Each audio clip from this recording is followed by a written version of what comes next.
لا حول ولا قوة إلا بالله العلي العظيم. اعوذ باللہ من الشیطان الرجیم. بسم اللہ الرحمن الرحیم. الحمد للہ رب العالمین والصلاة والسلام علی سید الانبیاء والمرسلین سیدنا ونبینا وشفیع ذنوبنا ابی القاسم محمد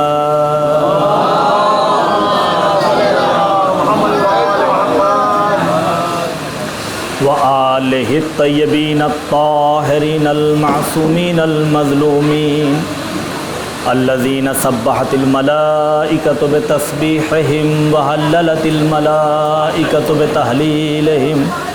من آمنا بہم فقد آمنا باللہ ومن شک فیہم شک فی اللہ ومن احبہم فقد احب اللہ ومن ابغضہم فقد ابغض اللہ. الذین اذهب اللہ عنہم الرجس وطہرہم تطہیرا.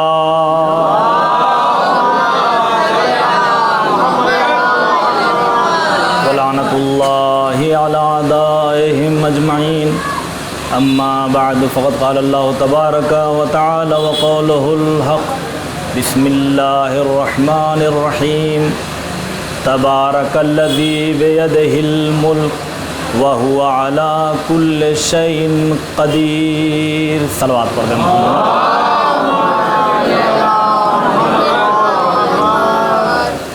آپ حضرات سے گزارش ہے ایک مرتبہ سورہ حمد اور 3 مرتبہ سورہ اخلاص کی تلاوت فرما کر مرحومین کو ارواح کو ایصال فرمائیں.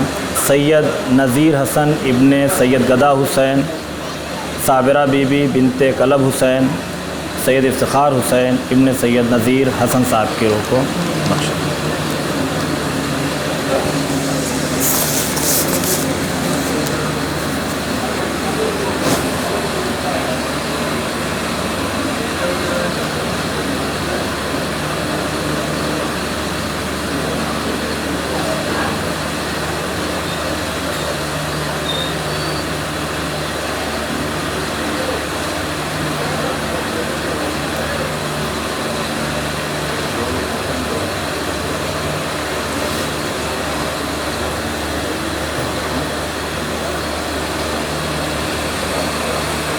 باواد بلند نعرہ صلوات.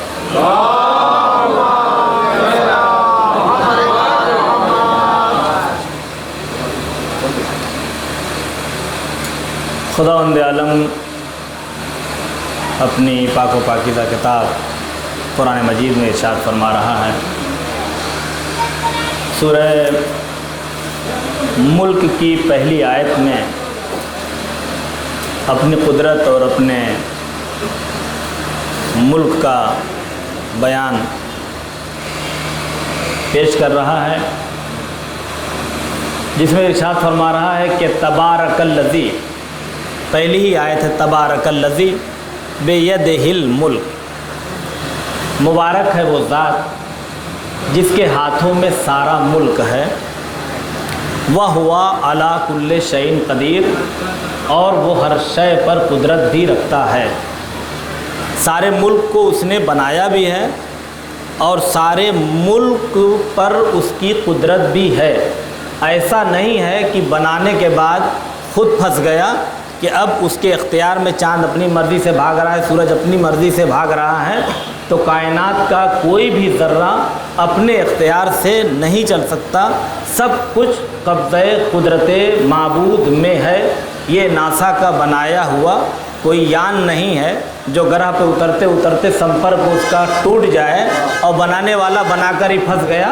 اب وہ اس کے اختیار میں نہیں ہے کہاں جا رہا ہے کہاں آ رہا ہے. خدا کی قدرت کائنات کے ذرے سے لے کے عرش تک ہر شے کے اوپر ہے. تو اللہ نے کہا کہ اس کے ہاتھوں کی قدرت یہ ہے کہ بیدہ الملک، کہ جس کے ہاتھوں میں کیا ہے؟ سارا ملک ہے. سارا ملک اللہ کے ہاتھوں میں ہے. بیدہ الملک، اللہ کے ہاتھ میں سارا ملک ہے. عزیزان گرامی، سورہ مائدہ کی آیت نمبر 46 میں یہودیوں کے اس قول کو اللہ نے ذکر کیا کہ وہ اللہ کہ جس کے ہاتھوں میں سارا ملک ہے، سارا اختیار ہے، سب کچھ اس کے دست قدرت میں ہے، اسی اللہ کے ہاتھوں کے لیے یہودیوں نے یہ کہہ دیا، قالت الیہود، کہ ید اللہ مغلولہ، کہ اللہ کے ہاتھ بندھے ہوئے ہیں۔ اللہ نے کہا خاموش، جو کچھ تم کرتے ہو ہمارے اوپر لگا دیتے ہو، بل میرے ہاتھ نہیں بندھے ہیں، بلکہ ایدیہم مغلولہ، انہی کے ہاتھ بندھے ہوئے ہیں، ہمارے ہاتھ نہیں بندھے، انہی کے ہاتھ بندھے ہوئے ہیں۔ بھئی تمہیں جانا تھا جہنم میں، کہہ دیا اللہ کا پاؤں جہنم میں جائے گا، تم تھے جاہل، کہہ دیا اللہ کا رسول جاہل تھا، تمہارے بندھے ہوئے ہاتھ تھے، خود خدا کہہ رہا ہے کہ تمہارے ہاتھ بندھے ہوئے ہیں، اور تم نے کہہ دیا کہ اللہ کے ہاتھ بندھے ہوئے ہیں۔ ارے خدائی ہاتھ باندھ کے نہیں چلا کرتی، ہاتھ کھول کے چلا کرتی ہے۔ نہیں، اس کے بعد دیکھیے لفظ رکھا ہے اللہ نے، قرآن سے دلیل دے رہا ہوں، اللہ نے لفظ رکھا ہے ينفقو کیف یشاء۔ یہ بندھے ہاتھوں کی خاصیت نہیں ہے کہ وہ جیسے چاہے عطا کر دے، بلکہ اس کے ہاتھ کھلے ہوئے ہیں، ينفقو کیف یشاء، وہ جیسے چاہتا ہے ویسے عطا کرتا ہے۔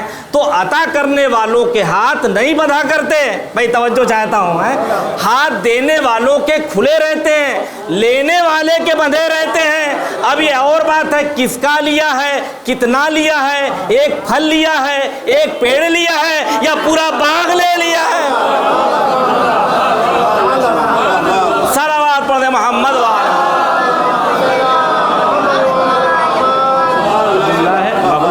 عجیب بات ہے، وہ کہہ رہا ہے کہ سب کچھ میرے ہاتھ میں ہے، اور یہودی کیا کہہ رہے ہیں، میں یہودیوں کی بات کر رہا ہوں، یہودی کیا کہہ رہے ہیں کہ ید اللہ مغلولہ، اللہ کا ہاتھ جو ہے وہ بندھا ہوا ہے۔ عزیزان گرامی، تو خدا یہ کہہ رہا ہے کہ یہ میرا ہاتھ جو قدرت والا ہاتھ ہے، میرا ہاتھ یہ پاور رکھتا ہے، یہ طاقت والا ہاتھ ہے، سارا ملک اسی ہاتھ کے اندر ہے، اور اگر تم تو میرا ہاتھ دیکھ نہیں پاؤ گے پروردگار، یہ تو بار بار کہہ رہا ہے کہ میرا ہاتھ میں سارا ملک ہے، سارا ملک ہے، تو ملک تو تیرا بڑا عظیم ہے، بڑا بلند ہے، سورج اتنی بلندی پر، چاند اتنی بلندی پر، ستارے اتنی بلندی پر، عرش اتنی بلندی پر، کرسی اتنی بلندی پر، تو یہ بتا دے کہ جس ہاتھ میں یہ سارا ملک ہے وہ ہاتھ کتنا بلند ہے۔ توجہ چاہتا ہوں، یہ بتا دے کہ ہمارے ہاتھ میں بھائی کوئی چھوٹی سی چیز آئے ٹھیک ہے آ جائے گی، لیکن تو یہ کہہ رہا ہے کہ تیرے ہاتھ میں سارا ملک ہے، تو عرش بھی اسی ملک میں ہے، ستارہ بھی اسی ملک میں ہے، کرسی بھی اسی ملک میں ہے، لوح و قلم بھی اسی ملک میں ہے، سدرۃ المنتہا بھی اسی ملک میں ہے، تو یہ اتنے بلند ہیں، تو بتا دے کہ تیرا ہاتھ کتنا بلند ہے۔ اللہ آواز دے گا نادان، جسے اردو میں تو بلند بلند کہہ رہا ہے اسی کو عربی میں علی علی کہتے ہیں۔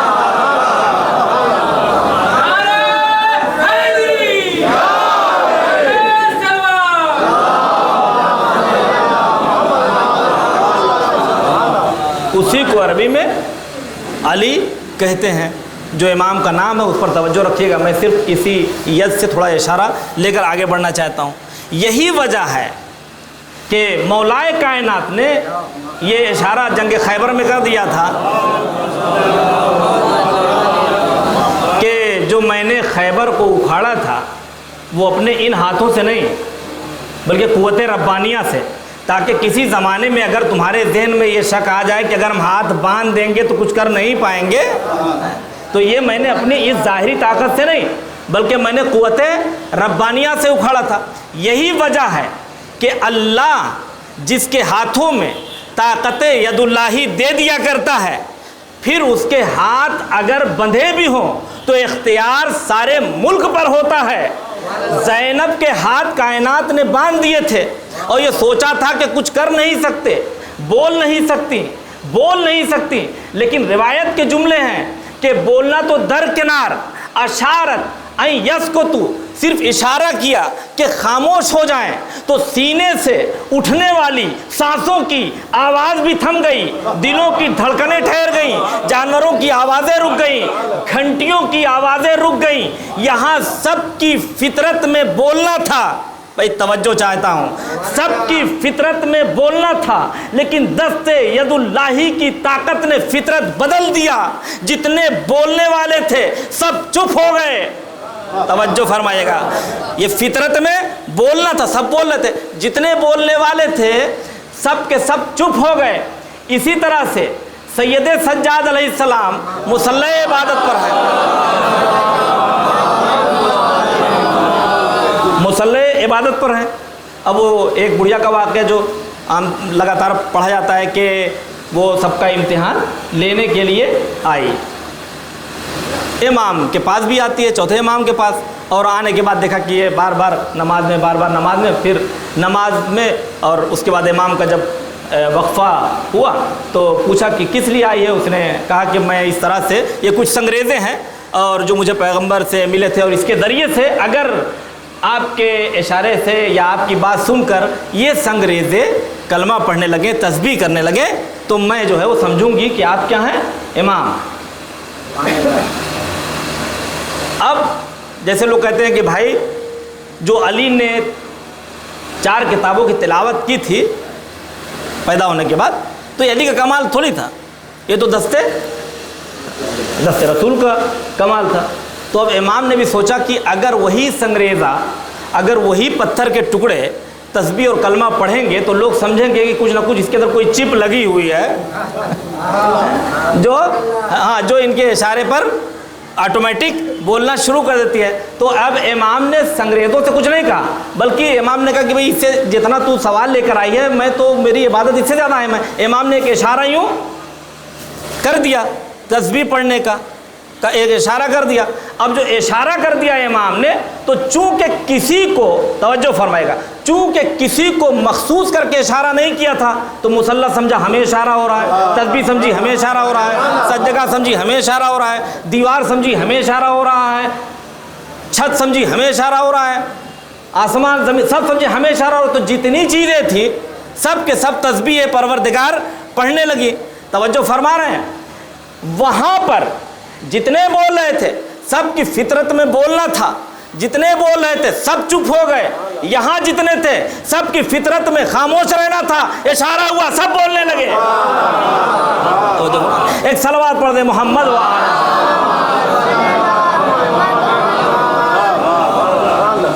تو یہ قدرت ید اللہ ہی ہے ان کے اندر. تو تبارک الذی بیدہ الملک، مبارک ہے وہ ذات کہ جس کے قبضہ قدرت میں اور جس کے ہاتھوں میں سارا ملک ہے، وہ برکتوں والا خدا ہے. تو اس نے پہلے اشارہ کر دیا کہ دیکھو ہمارے ہاتھ کو بندہ نہ کہنا، ہمارا ہاتھ کیا ہے؟ کھلا ہوا ہے اور انفاق کرتا ہے. لہذا کائنات میں تمہیں بھی ہاتھ کھول کے رہنا ہے اور خوب اللہ کی راہ میں انفاق کرنا ہے. تو برکتوں والی ذات ہے، برکتوں والا خدا ہے، برکتیں عطا کرتا رہتا ہے، اور وہی جسے چاہے گا برکت دے دے گا اور جسے چاہے گا اسے برکت نہیں دے گا. یہ سورہ ملک کی میں آیت کی تلاوت کر رہا ہوں، سورہ ملک کی تفسیر آپ کے سامنے میں پیش کر رہا ہوں.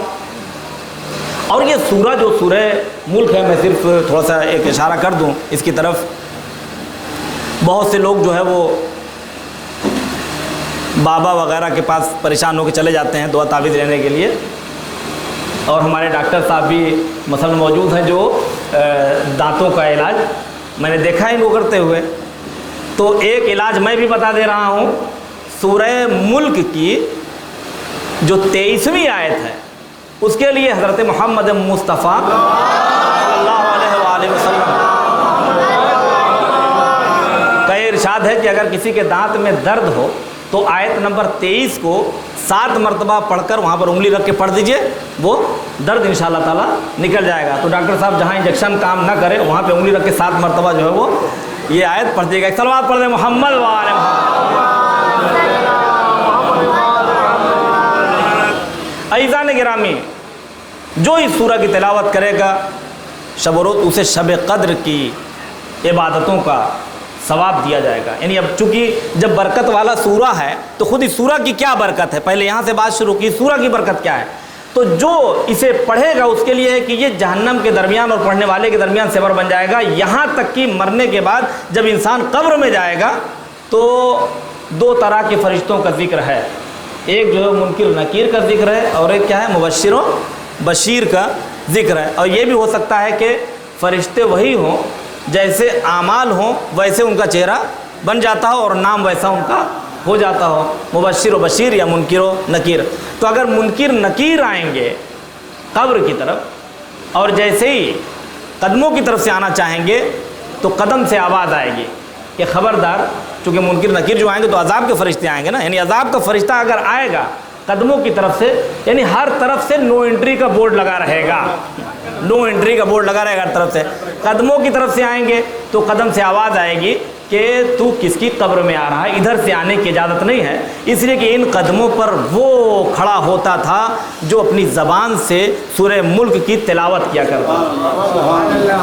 اس کے بعد پھر وہ وہاں سے جائیں گے، اور جانے کے بعد جو سینے کی طرف سے آنا چاہیں گے درمیان سے، تو سینے سے آواز آئے گی کہ خبردار ادھر سے بھی آنے کی اجازت نہیں ہے، اس لیے کہ اس کے اندر وہ آرام کر رہا ہے جس کے سینے میں سورہ ملک کا نور روشن ہے۔ وہ پھر وہاں سے ہٹے گا اور سرہانے سے آنا چاہے گا، تو پھر سرہانے سے زبان سے آواز آئے گی کہ تو اس کی قبر میں آ رہا ہے کہ جو اپنی اسی زبان سے سورہ ملک کی تلاوت کیا کرتا تھا۔ اس لیے اگر آنا ہے تو منکر نکیر بن کے نہ آؤ، مبشر و بشیر بن کر آؤ۔ ایک صلوات پڑھ دے محمد وآل محمد۔ تو برکتیں تبارک الذی، وہ برکتوں والا خدا ہے، تو وہ جسے چاہے گا برکت دے دے گا اور جسے چاہے گا برکت چھین لے گا۔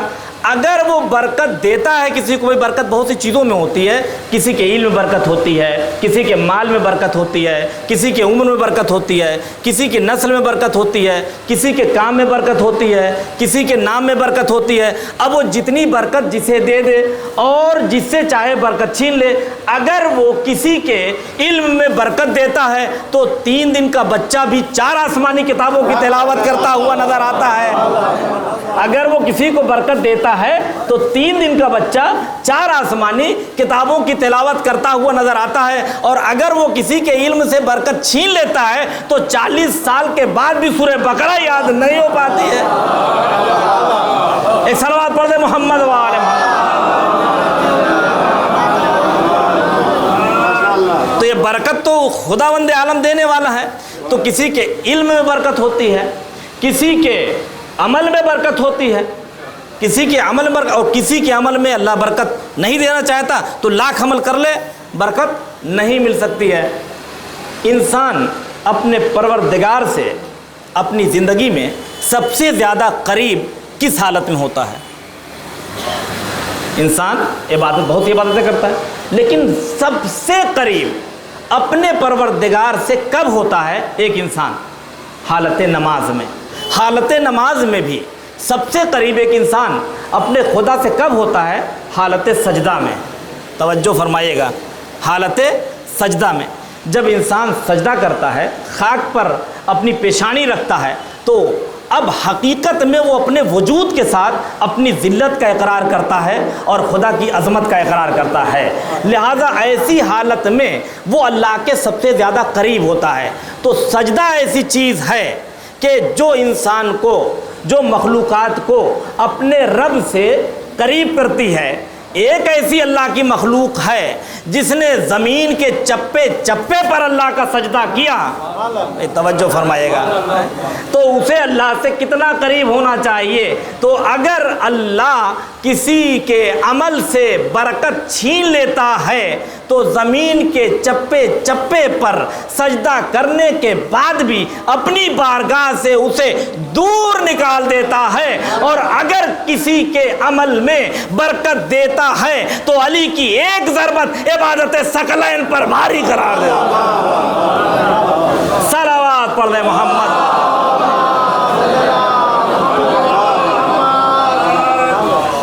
قبلہ گزارش ہے کہ آپ اگر تھوڑا سا آگے آ جائیں تو مجھے بھی سہارا رہے گا۔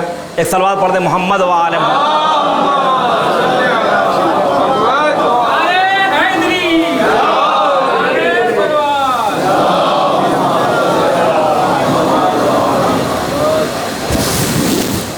یہ جب آخر آپ لوگ کا آیا نا صلوات والا تو بہت آہستہ صلوات ہو گئی۔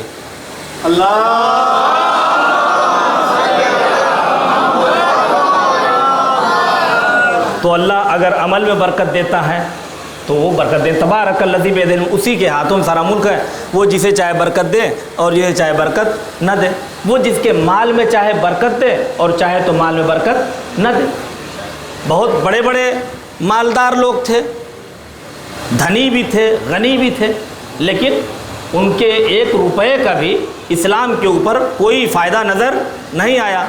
لیکن اللہ نے مال خدیجہ میں برکت دیا تو آج سرمایہ اسلام بن کے ساری کائنات میں چمک رہا ہے۔ اللہ جس کی اسی طرح سے نسل کی برکت ہے، اللہ کسی کی نسل میں برکت دیتا ہے اور کسی کی نسل میں برکت نہیں دیتا۔ دیکھیے نسل کا آگے بڑھنا یا نہ بڑھنا یہ برکت اور نحوست کا سبب نہیں ہے، توجہ فرمائیے گا۔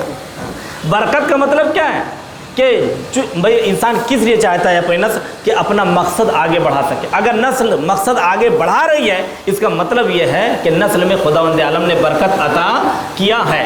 لیکن میں یہاں پر جس طرف جانا چاہتا ہوں، اشارہ کرنا چاہتا ہوں، وہ یہ ہے کہ اللہ جس کی نسل میں چاہتا ہے برکت دیتا ہے اور چاہتا ہے تو برکت نہیں دیتا۔ واقع کربلا کے وقت 2500 بنی امیہ کے بچے سونے کے پالنے میں پالے جا رہے تھے۔ کتنے بچے؟ 2500 جو تھے وہ سونے کے پالنے میں سوتے تھے۔ تو چاندی کے پالنے میں کتنے رہے ہوں گے، اور تانبے والے کتنے ہوں گے، اور پیتل والے کتنے ہوں گے، اور لکڑی والے کتنے ہوں گے، یہ مجھے پتہ نہیں ہے۔ تو سونے کے پالنے میں 2500 بچے پل رہے تھے بنی امیہ کے، اور ادھر کون تھا؟ ایک سید سجاد۔ اللہ اکبر، توجہ فرمائے گا، ایک سید سجاد۔ اسی لیے دربار ابن زیاد میں جب ان کا مذاق اڑانے کی کوشش کی گئی تو جناب زینب نے دونوں طرف منہ کر کے ایک ایک جملہ کہا، سید سجاد کی طرف بھی اور مجمع کی طرف بھی۔ مجمع سے کہا انتم زرار الابتر، اللہ اکبر، مجمع سے کہا انتم زرار الابتر، اور سید سجاد کی طرف دیکھ کے کہا ھذا من بقیت الکوثر، کہا آج تم لاکھوں صحیح لیکن کل ختم ہو جاؤ گے، اس لیے کہ تم ابتر کی اولاد ہو، یہ ایک صحیح زمانے میں چھا جائے گا اس لیے کہ کوثر کی اولاد ہے۔ صلوات پڑھ دے محمد والے۔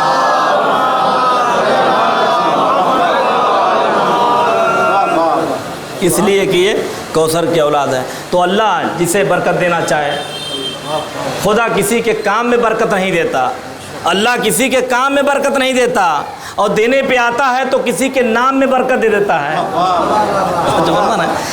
کسی کے کام میں برکت نہیں، اور دینے پہ آ جائے تو کسی کے نام میں برکت۔ اور کتنی برکت، 2 نام بتائے گئے ہیں روایت میں سے، تو بہت سی اور بھی روایتیں، لیکن 2 جلدی سے بتا دوں۔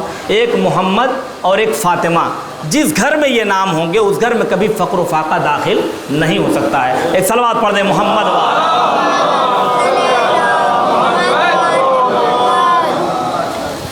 تو تبارک الذی بیدہ الملک وہو علی کل شیء قدیر، مبارک ہے وہ ذات کی جس کے ہاتھوں میں سارا ملک ہے اور وہ ہر شے پر قدرت رکھتا ہے، ہر چیز پر وہ قادر ہے۔ برکت دینے والا جو ہے وہ خداوند عالم ہے۔ دیکھیے یہ لفظ برکت برکت برکت سے بہت سے لوگ جو ہے وہ گھبرا رہے ہیں، کتنا برکت آج لے کے بیٹھ گئے ہیں مولانا صاحب، پورا برکت جو ہے یہیں اتار دیں گے، تو آپ لوگ گھبرائیے گا نہیں۔ یہ برکت بھی میں اگر دوں گا تو دیکھیے ماڈل بدل بدل کے دیا جاتا ہے، چیز وہی ہے، کچھ پتہ نہیں ہے کہ کیا چینج ہو رہا ہے۔ سامنے دیکھا ہاں بھائی یہ جو C20 C21 C20 آدھا C20 پونا، یہ بدل بدل کے دیا جا رہا ہے، لیکن جب 1 مہینے کے بعد اماں والا بھی موبائل وہی کام کر رہا ہے، ابا والا بھی موبائل وہی کام کر رہا ہے، اپنا والا بھی موبائل وہی کام کر رہا ہے، کچھ پتہ نہیں کہ کس میں کیا ہے، تو برکت وہی رہے گی، ماڈل بدل بدل کے پہنچتی رہے گی۔ مل کر صلوات پڑھ دیں محمد وآل محمد۔ تھوڑا سا یہ بچے بھی سمجھ جائیں کہ برکت کا مطلب کیا ہے۔ برکت کے جو لغت میں مطلب بتائے گئے ہیں وہ یہ ہے کہ زیادہ ہونا، کسی چیز کا زیادہ ہونا اور بڑھنا، کثرت کو کہا گیا ہے برکت، زیادہ ہونا اور بڑھنا اس کو کہا گیا ہے برکت۔ مجلس کے بعد جو چیز تقسیم ہوتی ہے اس کا نام کچھ اور نہیں رکھا گیا، تبرک رکھا گیا ہے۔ اس کا نام کچھ اور نہیں رکھا گیا، تبرک رکھا گیا، وہ بھی اسی برکت سے ہے، اس کا نام بھی تبرک رکھا گیا ہے۔ ارے بھیا جو انسان خدا کے علاوہ کسی کے سامنے بھی ہاتھ پھیلانا گوارا نہیں کرتا، وہ بھی تبرک کے سامنے دونوں ہاتھ پھیلا کے کھڑا نظر آتا ہے۔ تو جب تمہارے ہاتھوں کے پکے ہوئے تبرک میں اتنی برکت ہے کہ زمین والے اپنا ہاتھ پھیلا کے کھڑے ہو جاتے ہیں تو جن کے گھروں میں پکی ہوئی روٹیاں لینے آسمان کے فرشتے ہاتھ پھیلا کے کھڑے ہو جائیں ان کی روٹیوں میں کیا برکت ہوگی؟ صلوات پڑھ دے محمد والے، ان کی روٹیوں میں کیا برکت ہوگی؟ دیکھیے، شکریہ بھائی۔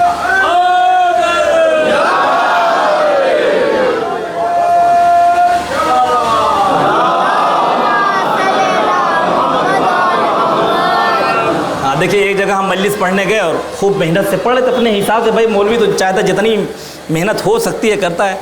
تو وہاں کے ایک پردھان جی تھے، انہوں نے بعد میں ہمیں بلایا، مطلب ان کو آتا کچھ نہیں تھا بالکل، مگر انہوں نے دونوں مولانا کی دعوت کیا، کہا بھائی مولانا دیکھو تم دونوں محنت تو یار بہت کر رہے ہو، مگر کچھ مزہ آ نہیں رہا مجھے۔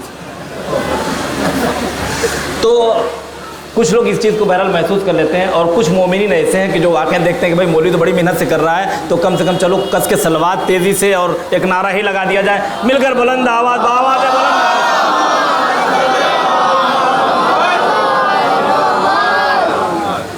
عزیزان گرامی، تو اسے تبرک کو بھی کیا کہا گیا؟ برکت۔ اور یہاں تک کہ جو چیزیں آپ جلوس کے بعد برآمد کرتے ہیں، نکالتے ہیں، انہیں بھی تبرکات کہا جاتا ہے، انہیں بھی تبرکات کہا جاتا ہے۔ یہ سب چیزیں انسان کی زندگی میں برکت کا سبب ہیں، اسی لیے انہیں تبرکات کہا جاتا ہے۔ اب صرف علم نہیں ہے بلکہ علم مبارک کہا جاتا ہے۔ ایک صلوات پڑھ دے محمد وآل محمد۔ تو ان سب چیزوں میں کیا برکت بھری ہوئی ہے؟ کیوں برکت بھری ہوئی ہے؟ چونکہ یہ ساری چیزیں منسوب ہیں امام حسین علیہ السلام سے۔ صلوات پڑھ دے محمد۔ فرش عزا میں برکت، مجلس عزا میں برکت۔ یہ جناب زینب اور سید سجاد نے جو بنیاد ڈالی ہے، یہ چاہتے تو بڑے بڑے خطبے دے سکتے تھے، یہ چاہتے بڑی بڑی تقریریں کر سکتے تھے، ضرورت تھی کہ خوب تقریریں کی جائیں، بڑے بڑے خطبے دیے جائیں، لیکن کوئی خطبہ عام طور پر نظر نہیں آتا، دعا نظر آ رہی ہے، یا تو دعا کر رہے ہیں، یا اگر کوئی آتا ہے کہ ہمارے یہاں آئیے تو اب فرش عزا کی تبلیغ چل رہی ہے، مجلس عزا کی تبلیغ چل رہی ہے۔ کیوں؟ پہلے یہی جناب زینب سلام اللہ علیہ تھی، تفسیر کا درس،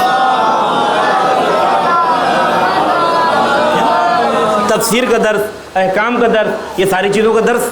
لیکن کربلا کے بعد مجلس عزا، مجلس عزا، مجلس عزا۔ کیوں؟ اس لیے کہ پتہ ہے کہ اگر یہ فرش عزا کا سسٹم دنیا میں نافذ ہو گیا تو اسی کے ذریعہ قوم کے بچوں تک درس احکام بھی پہنچے گا، درس تفسیر بھی پہنچے گا، درس شریعت بھی پہنچے گا، اور درس قرآن بھی پہنچے گا، اور یہیں پر بتایا جائے گا کہ احکام کا جاننا کتنا ضروری ہے، قرآن کا پڑھنا کتنا ضروری ہے۔ ایک صلوات پڑھ دیں محمد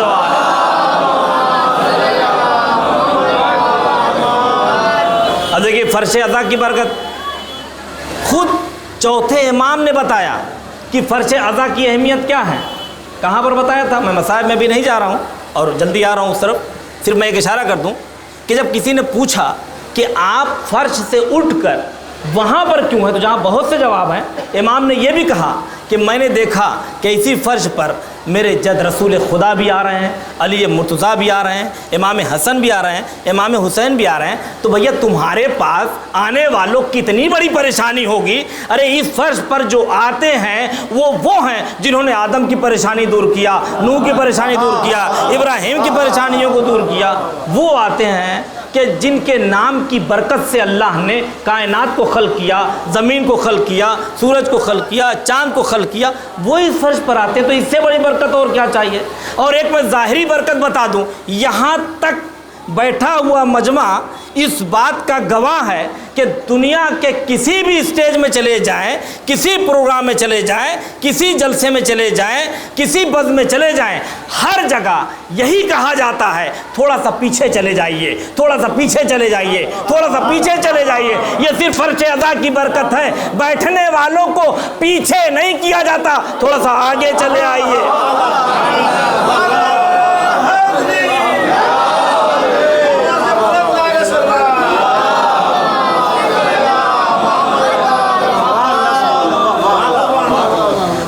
چلا کہ فرش عزا قوم کو پیچھے نہیں لے جاتا، قوم کو آگے لے جاتا ہے۔ صلوات پڑھ دیں محمد وعلی عزیزان گرامی، جو اس فرش عزا پر آ جائے تو وہ بیٹھتا ہے فرش پر لیکن پہنچ جاتا ہے عزتوں کے عرش پر۔ بیٹھتا تو ہے فرش پر لیکن پہنچ جاتا ہے عزتوں کے عرش پر۔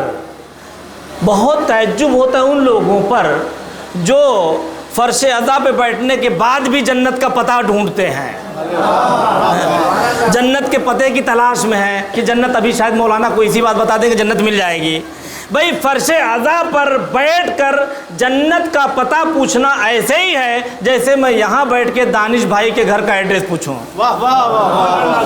توجہ فرما بھیا، جہاں بیٹھے ہوئے ہو وہی کا پتہ پوچھ رہے ہو۔ آپ پوچھیں گے مولانا یہ کون سی بات آپ کر رہے ہیں، اب میں دلیل دے دوں۔ بھئی جب سلمان نے فضہ سے، توجہ فرمائے گا، جناب سلمان نے فضہ سے اپنی جنت کی بات کی تو فضہ نے کہا کہ سلمان تم سوچو تمہیں کب جنت میں جانا ہے، کہاں جنت میں جانا ہے؟ ارے میں تو رہتی ہی جنت میں ہوں، جہاں محمد ہو وہاں جنت، جہاں علی ہو وہاں جنت، جہاں فاطمہ ہو وہاں جنت، جہاں پنجتن ہو وہاں جنت۔ صلوات پڑھ دیں محمد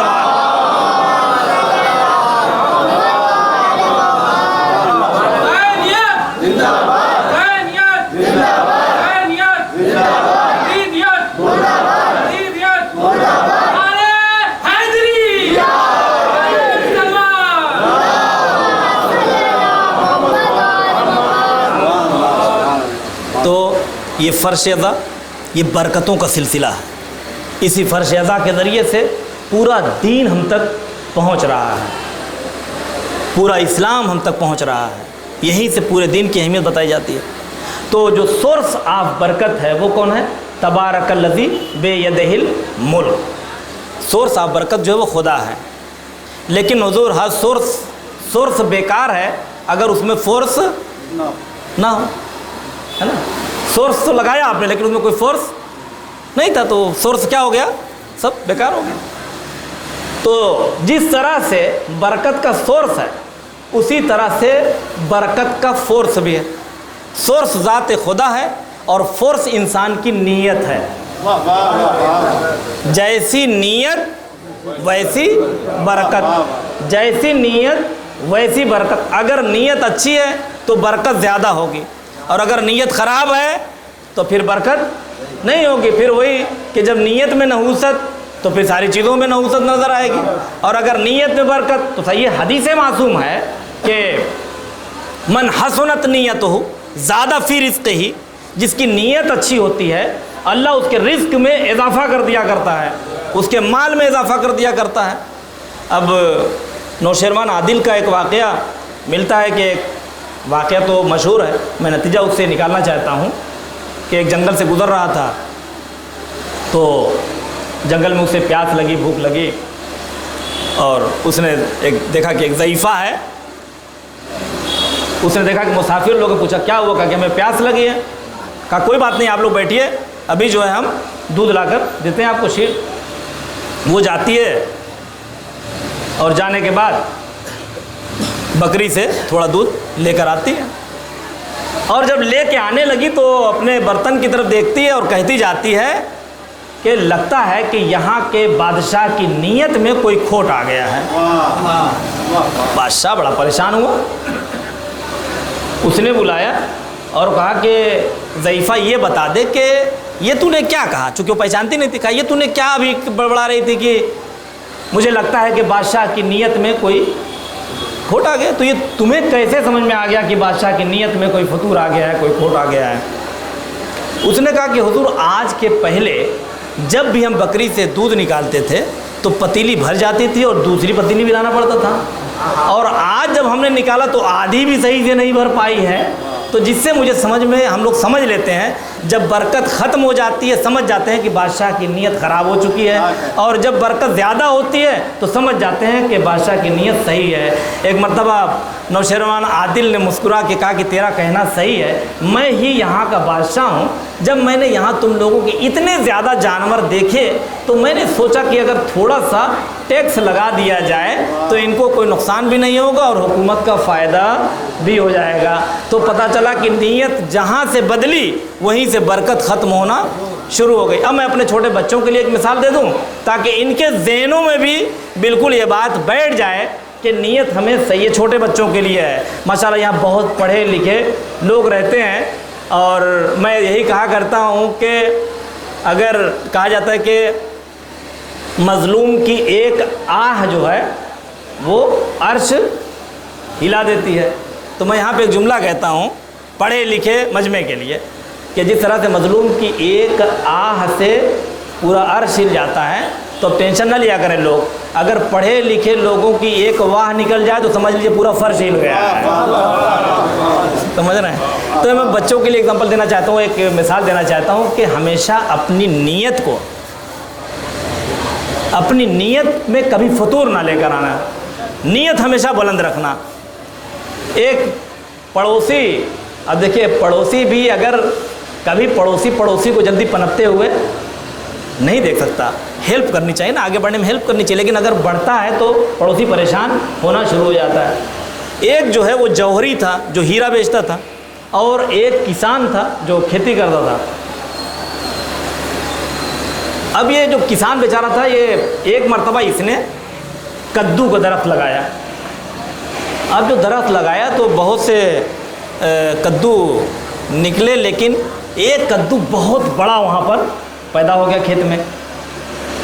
اس نے دیکھا کہ بھائی مطلب کوئی بھی دوا اسے کھلا دو پلا دو، لیکن اتنا بڑا تو کدو بہت مشکل سے ہو سکتا ہے۔ تو جب دیکھا کہ یہ کافی لمبا چوڑا بہت بڑا کدو ہے تو اس نے سوچا کیا کریں، کھانے کو تو انسان آئے تو پتہ نہیں کیا کیا کھا جائے۔ تو کہا کہ بہت سوچنے میں اس کے دماغ میں خیال آیا کہ جو یہاں کا بادشاہ ہے، اگر ہم اس کے سامنے اس کو پیش کریں گے کہ بھائی یہ ہمارے کھیت میں ایک یونیک چیز نکلی ہے، ایک الگ چیز نکلی ہے، تو شاید وہ خوش ہو جائے گا۔ تو اس نے ایک ٹھیلا وغیرہ جو بھی منگوایا اور اس پہ اسے لاد کے اور لے کے بادشاہ کے دربار میں پہنچ گیا۔ پوچھا بھائی کیا لایا ہو؟ تو کہا کہ ہمارے کھیت میں اس طرح سے ایک یونیک چیز جو ہے وہ پیدا ہوئی ہے، یہ بہت بڑا کدو ہے، یہ ہم آپ کی خدمت میں لے کر آئے ہیں۔ بادشاہ نے وزیر سے کہا کہ وزیر اسے محل کے اندر رکھوا۔ تو اس نے کسان کے بھولے پن کو دیکھا، اس کی نیت کو دیکھا، تو اس نے وہ کدو پر نہیں گیا، توجہ فرما رہے ہیں، وہ نیت جب اس نے یہ دیکھا کہ بڑے شوق سے لے کر آیا، اس نے کہا کہ جو ہمارے محل میں سب سے قیمتی ہیرا ہے وہ اس کسان کو دے دیا جائے۔ تو کسان کو وہ ہیرا مل گیا۔ اب وہ لایا، اس نے بیچ کے اپنا گھر بنوایا اور زمین لیا اور گاڑی لیا، مکان لیا، لے کے ایک دم ایک بالکل دھڑا دھڑ ایکسیلیٹر بریک ٹن ٹن۔ اب جو جوہری تھا اس کا دماغ کھٹکا کہ ارے بھیا یہ کیا ہو رہا ہے، کھیت میں سے سونا نکل رہا ہے کیا اس کے، کہ جو مکان بھی بن گیا، گاڑی گھوڑا دھاڑ دھوڑ بالکل۔ تو جب پتہ کیا بھیا، تو تجسس پتہ کیا تو پتہ چلا کہ سارا ماجرا جو ہے وہ یہ مسئلہ ہے، ایسا ایسا ہوا ہے۔ اس نے کہا اچھا بیٹا تم تو کدو کے بیچنے والے ہو، تاجر ہو، اور ہم تو ہیرے بیچتے ہیں، تو تم بادشاہ کے یہاں اگر کدو لے کے گئے ہو جو سب سے یونیک تھا، تو ہم بھی اپنی دکان کا جو سب سے یونیک اور سب سے قیمتی اور سب سے مہنگا ہیرا ہوگا وہ لے کر جائیں گے بادشاہ کے سامنے۔ تو جب وہ کدو کے بدلے میں اتنا سب دے سکتا ہے تو پھر ہیرے کے بدلے میں کیا دے گا؟ اب صاحب یہ سجا وجا کے اور ایک دم زبردست VIP حالت میں لے کر بادشاہ کی خدمت میں پہنچے۔ پوچھا بھائی کیا لائے ہو؟ کہا کہ ہم جو ہے اپنے دکان کا سب سے قیمتی اور مہنگا اور یونیک ہیرا لے کر آئے ہیں۔ اب بادشاہ نے دیکھا، کہا وزیر، کہا جی حضور، کہا یہ تو بہت یونیک ہیرا لے کے آ گیا ہے، اس کو کیا دیا جائے؟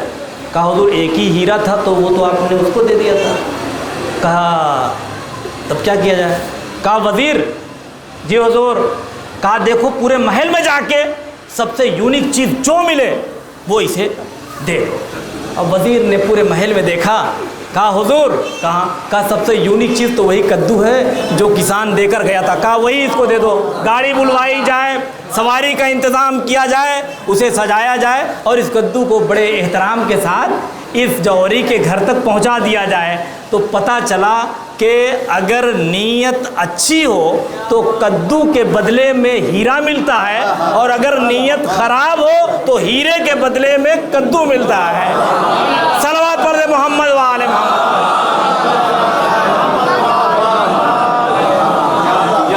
تو بھیا جیسی نیت رکھو گے بچوں ویسی ہی برکت ہوگی. اب تمہیں طے کرنا ہے کہ تمہیں کس کے بدلے میں کیا چاہیے. تو ہمیشہ اپنی نیت کو بلند رکھو. اب ہمارے یہاں کسی فقیر نے جب دق الباب کیا تو جلدی سے روٹی کے ڈبے میں روٹیاں اٹھا کے دیکھتے ہیں باسی والی, ٹھنڈی والی, ٹوٹی والی کہاں پر رکھی ہوئی ہے. اگر فرائی کھا رہے ہیں, دق الباب ہو گیا, کسی نے مانگا, یقین بتائیے میں بھی اسی میں بول رہا ہوں, مطلب یہ نہ سمجھے کہ آپ لوگ سے میں کہہ رہا ہوں, ہم لوگ کھا رہے ہیں مل کے, فرائی کھا رہے ہیں ایک دم بھنی ہوئی زبردست, اور کسی نے کہتے ہیں مجھے کھانے کے لیے دے دیجئے کچھ. مجھے یقین سے بتائیے کہ کیا ہم اپنے آگے کا وہ فرائی والا پلیٹ لے کر جاتے ہیں کبھی اسے دینے کے لیے, یا کچن میں جا کے دوسرا کھانا تلاش کرتے ہیں اسے دینے کے لیے. چوتھے امام جو ہیں وہ امام زین العابدین علیہ السلام,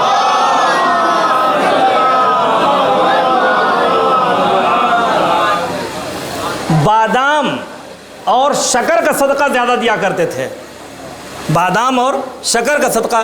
تو لوگوں نے کہا کہ مولا یہ بادام اور شکر کا صدقہ کہ آپ کیوں دیتے ہیں؟ تو امام نے کہا کہ چوتھے پارے میں جو پہلی آیت لکھی ہے لن تنالوا البر, کہ تم بھلائی پا ہی نہیں سکتے جب تک کہ اپنی پسندیدہ چیز کو راہ خدا میں خیرات نہ کرو. بھلائی پا ہی نہیں سکتے. ہم پتہ نہیں کون سی بھلائی باسی روٹی سے لینا چاہتے ہیں اللہ میاں سے, پھٹے ہوئے کپڑے دے کر کون سی بھلائی چاہ رہے ہیں؟ یہ کیسا وہاں سے چاہ رہے ہیں؟ جیسا یہاں سے دو گے ویسا وہاں سے ملے گا. اپنی نیت کے برابر, اپنی حیثیت کے برابر انسان کو دینا چاہیے. امام نے اپنی زندگی میں کم سے کم 2 مرتبہ کی روایت ہے, ایسے تو کئی مرتبہ لٹایا ہے لیکن جو لوگوں نے دیکھ لیا ہوگا انہوں نے بیان کیا ہوگا کہ 2 مرتبہ اپنی پوری ملکیت کو 2 حصوں میں تقسیم کیا. آدھا فقراء میں تقسیم کر دیا اور آدھا جو ہے وہ اپنے لیے رکھ لیا. اور اپنے لیے کیا, وہ بھی بعد میں امام تقسیم ہی کر دیا کرتے ہیں. عزیزان گرامی, امام کو مخفیانہ صدقہ, کچھ چیزیں بہت سمجھنے والی ہیں کہ قرآن نے منع نہیں کیا ہے, دکھا کے دینے کو منع نہیں کیا ہے. کہا کہ تبدو, یعنی آپ جو ہے وہ دکھا کر بھی دے سکتے ہیں, شاید لوگوں میں شوق پیدا ہو. دکھانے کا مطلب نہیں کہ خود کو دکھائیے, ہے نا, خود کو نہ دکھائیے, صدقہ کو دکھا سکتے ہیں. امام کو مخفیانہ صدقہ پسند تھا. یہی میسج میرے جوانوں کے لیے ہے کہ 100 گھر ایسے تھے, 100 گھر کہ جہاں امام جن کی پوری کفالت کرتے تھے, 100 گھروں کی. آج کا زمانہ امام کی سیرت پڑھنے اور سننے کا نہیں ہے, سیرت پہ عمل کرنے کا ہے. سیرت پر عمل کرنے کا. 100 گھر کا خرچہ اٹھا دیتے ہیں امام. کبھی ہم نے سوچا کہ اگر ہمارے پاس قدرت ہے تو ہم چلیے پورے کسی گھر کا نہیں, کسی ایک شخص کی کچھ کمک, کچھ ہیلپ, کچھ مدد کبھی ہم نے کیا امام کی سیرت سے متاثر ہو کر, یا ہم نے مدد نہیں کی؟ امام کا ایک رشتہ دار ہے, وہ امام کے لیے بد دعا کرتا ہے. دیکھیے امام کے لیے بد دعا کرتا رہتا ہے کہ یہ امام ہو کر ہماری ہیلپ نہیں کرتے, دوسرے لوگ ہمیں دے کر جاتے ہیں, دوسرے لوگ ہمیں دے کر جاتے ہیں. اور جب امام کی شہادت ہو گئی تب اسے پتہ چلا کہ جو دوسرے دیتے تھے وہ تو آ ہی نہیں رہا ہے. تو معلوم ہوا کہ جو ہمیں دینے والا تھا وہ کوئی اور نہیں تھا بلکہ وہ ہمارا امام ہی تھا جو ہماری مدد کیا کرتا تھا. جب تک زندہ تھا قبر امام پر جا کر معافی مانگا کرتا تھا. حلم اور بردباری امام کی, معافی کا جذبہ. ایک شخص امام کو آ کے برا بھلا کہہ رہا ہے, لگاتار برا بھلا کہہ رہا ہے, امام نے اسے دیکھا ہی نہیں, اوائڈ کر دیا, دیکھا ہی نظر انداز کر دیا. تو پھر مخاطب کر کے جا کے کہہ رہا ہے کہ جو کچھ میں کہہ رہا ہوں نا یہ سب میں آپ ہی کے لیے کہہ رہا ہوں, یہ سب میں آپ ہی کو کہہ رہا ہوں. امام نے بھی اس سے کہا کہ اور میں بھی آپ ہی کو نظر انداز کر رہا ہوں, میں بھی آپ ہی کو نظر انداز کر رہا ہوں. عزیزان گرامی, ہمارے 2 امام ایسے گزرے ہیں کہ جن کے اندر حلم اور بردباری اور غصے کو پی جانے کا جذبہ بہت زیادہ مشہور ہے. تھا سب کے یہاں، لیکن جو شہرت ملی ہے وہ 2 اماموں کے یہاں زیادہ. ایک کا تو نام ہی کاظم ہے، غصے کو پی جانے والا، یعنی ہمارا 7واں امام، اور ایک ہمارے اور آپ کے چوتھے مظلوم امام.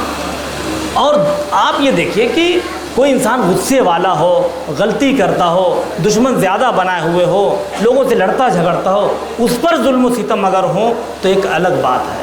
لیکن یہ ایسے امام تھے اور یہ ایسے افراد تھے کہ جو دشمن سے بھی الجھتے نہیں تھے. اگر برا بھلا بھی کہا جا رہا ہے تو ہمیشہ نظر انداز کیا کرتے تھے.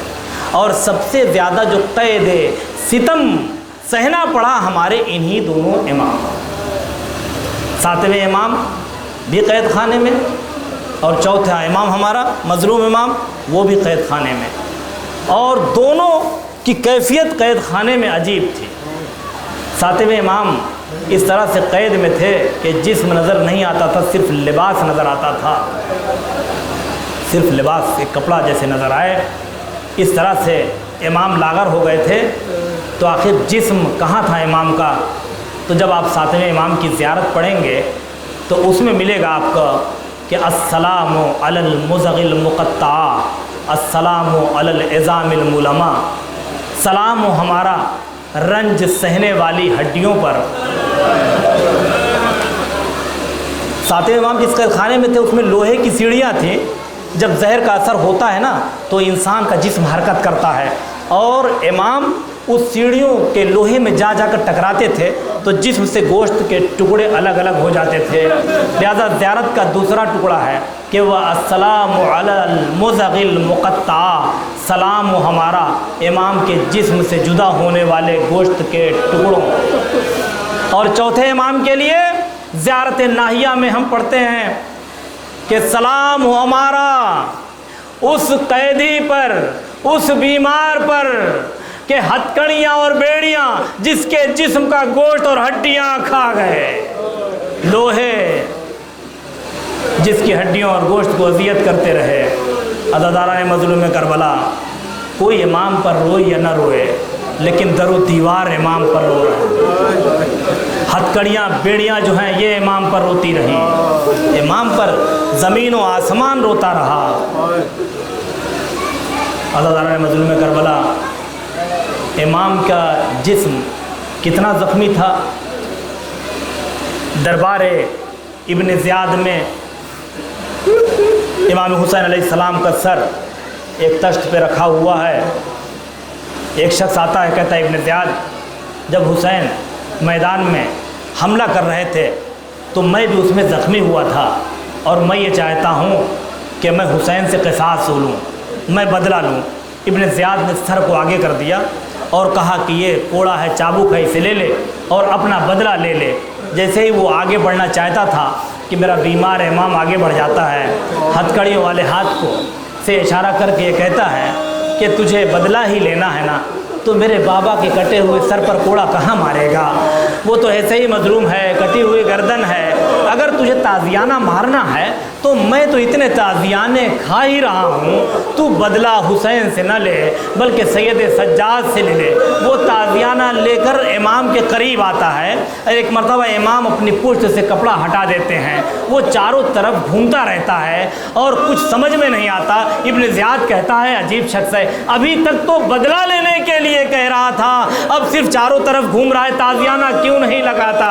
آواز دیتا ہے اے ابن زیاد، ارے میں تازیانہ کہاں لگاؤں؟ پورے جسم پر کوئی ایسی جگہ نہیں ہے جہاں تازیانے کے زخموں کے نشان نہ ہوں. کیسا زخم تھا، کیسا زخم تھا. رہائی کے بعد مدینہ پہنچتے ہیں تو محمد حنفیہ یہی جیسے محمد حنفیہ آگے بڑھتے پتہ چلتا ہے کہ یہ امام ہے، فوراً گلے لگنا چاہتے ہیں. امام نے ہاتھوں کو آگے کر دیا، آواز دی اگر گلے بھی ملنا ہے تو آہستہ سے ملو، اس لیے کہ ابھی میرے گلے میں توق خاردار کا نشان موجود ہے، زخم موجود ہے. اور یہ ایسا نہیں ہے کہ زخم و نشان مٹ گیا ہو، بلکہ 35 برس کے بعد یا 40 برس کے بعد جب امام کی شہادت ہو جاتی ہے تو تاریخ کہتی ہے کہ غسل کے وقت بھی وہ سارے نشانات موجود تھے. عزاداروں، بڑے ہی رنج و غم کی یہ رات ہے، بڑی مظلومیت کی یہ رات ہے جب 25 ذی-القعدہ، جب 25 محرم آئی، امام پہ زہر کا اثر ہونے لگا. جب زہر اثر کرنے لگا تو جگر کٹتا ہے زہر سے.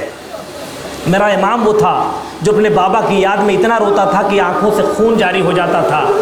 جب امام کا وقت شہادت قریب آیا تو امام کی ایک چھوٹی بیٹی تھی جو امام کے پہلو میں بیٹھی ہوئی تھی، اور اس نے دیکھا تھا کہ بابا کی آنکھوں سے اکثر آنسو آ جاتا ہے، لیکن جب زہر نے زیادہ اثر کیا، ایک مرتبہ منہ سے خون آ گیا، ایک مرتبہ بیٹی تڑپ گئی، آواز دی کہ اے میرے بابا، جب تک آنکھوں سے خون جاری تھا مجھے برداشت تھا، یہ بتا دیجئے بابا یہ آپ کے منہ سے لہو کیوں جاری ہو گیا؟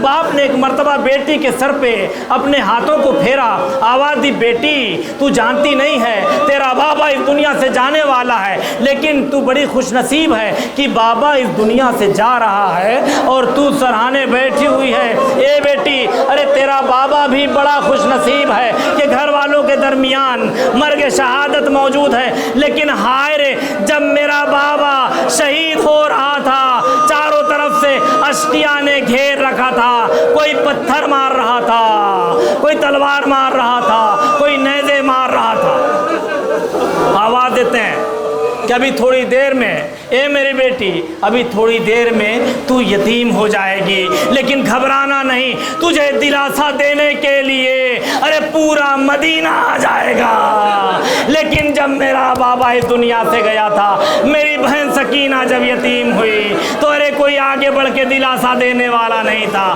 بلکہ رخسار پر تماچے مارے جا رہے تھے، کانوں سے بندے چھینے جا رہے تھے، چادریں چھینی جا رہی تھی، اور پشت پر تازیانے لگائے جا رہے تھے. اجرکم اللہ عزاداران مظلوم کربلا. امام اس دنیا سے رخصت ہو جاتے ہیں. بس میں نے آپ کی زحمت تمام کر دیا اور گفتگو بالکل آخری مرحلے میں ہے.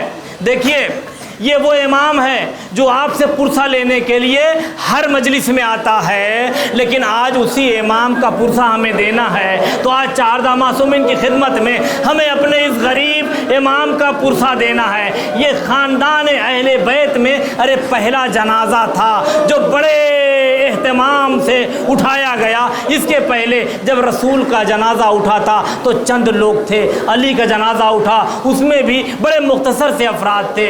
ارے جناب فاطمہ زہرا کا بھی جنازہ وہ بھی آپ کی نگاہوں کے سامنے ہے. بچے رونے نہ پائیں، بڑے ہی آہستہ سے رات کی تاریکی میں ارے قبر کا نشان بھی مٹا دیا گیا. ہائے مظلومیت آل محمد. امام حسن کا بھی جنازہ بڑی عالم غربت میں اٹھا تھا. جب گھر سے نکلا تھا تو کفن سفید تھا. میں صرف اشارے کر رہا ہوں. ارے جب گھر سے نکلا تھا تو کفن سفید تھا. جب حسن کا جنازہ دوبارہ گھر میں آیا تو کفن لہو سے سرخ ہو چکا تھا.